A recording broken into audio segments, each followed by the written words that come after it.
Well, here we are. This is the third of my weekly Lent reflections in this year of 2021. In the first two, I followed the Old Testament readings for the first two Sundays of Lent. The first one focused on God's covenant with Noah, and the second explored God's covenant with Abraham. And in this third week, we have God relating to Moses and giving Moses the Ten Commandments on Mount Sinai. Exodus 20 begins like this.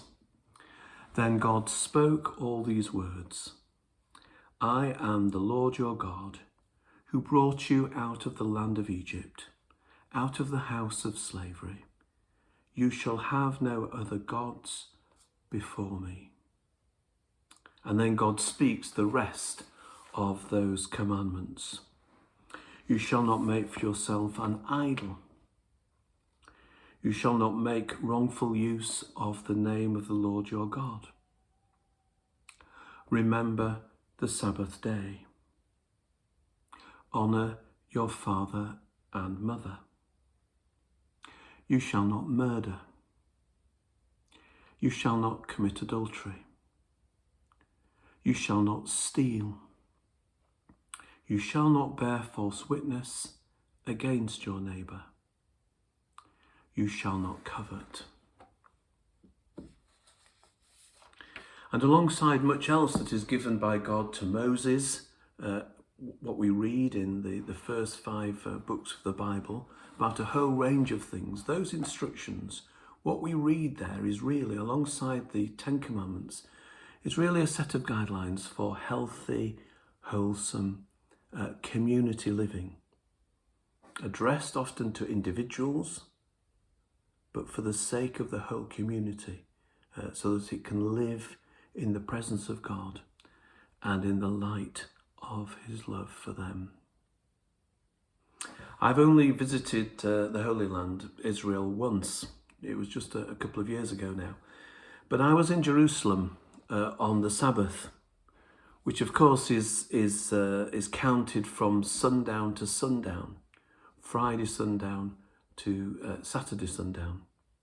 But I couldn't help but be struck by the way that Shabbat, as it is known, was celebrated and how it affected the whole life of the city, Jerusalem, the whole community.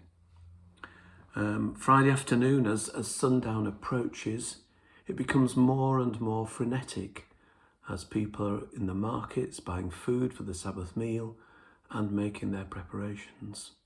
The traffic is very heavy, but there's also a kind of celebratory atmosphere and a kind of crescendo of activity on Friday afternoon. And then, within an hour or so, as darkness descends, the city, much of the city, is transformed into a calm, peaceful, quiet place. No more work, no more activity for daily living, simply worship of God and sharing the Shabbat meal in homes with families. So this Old Testament law given to Moses, guidelines for a healthy community living in the presence of God. As Christians, we not only take the Ten Commandments and the Old Testament law seriously, but we also take seriously Jesus' summing up of the law in the New Testament. John says this, "For the law was given through Moses, but grace and truth came through Jesus Christ." And when Jesus sums up the law, he says, "Love the Lord your God with all your heart, with all your soul, and with all your mind. This is the first and greatest commandment. And the second is like, love your neighbour as yourself." It very much continues to have this community dimension. It's for living in relationship with one another, in God's presence, living in relationship with God and living in relationship with one another. And it's not for nothing that Jesus says, love your neighbour as yourself.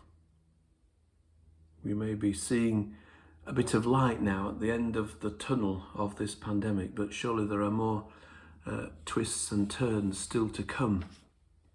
And it will continue to be important for us to be kind to ourselves, to love ourselves, in order that we can be kind to others, to be in relationship with others, to be patient with ourselves and with others.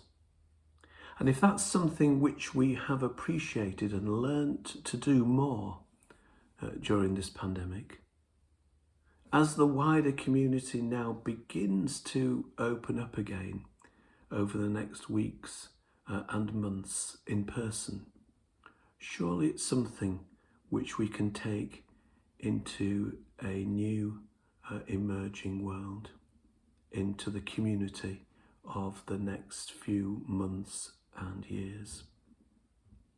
Jesus says, love your neighbour as yourself.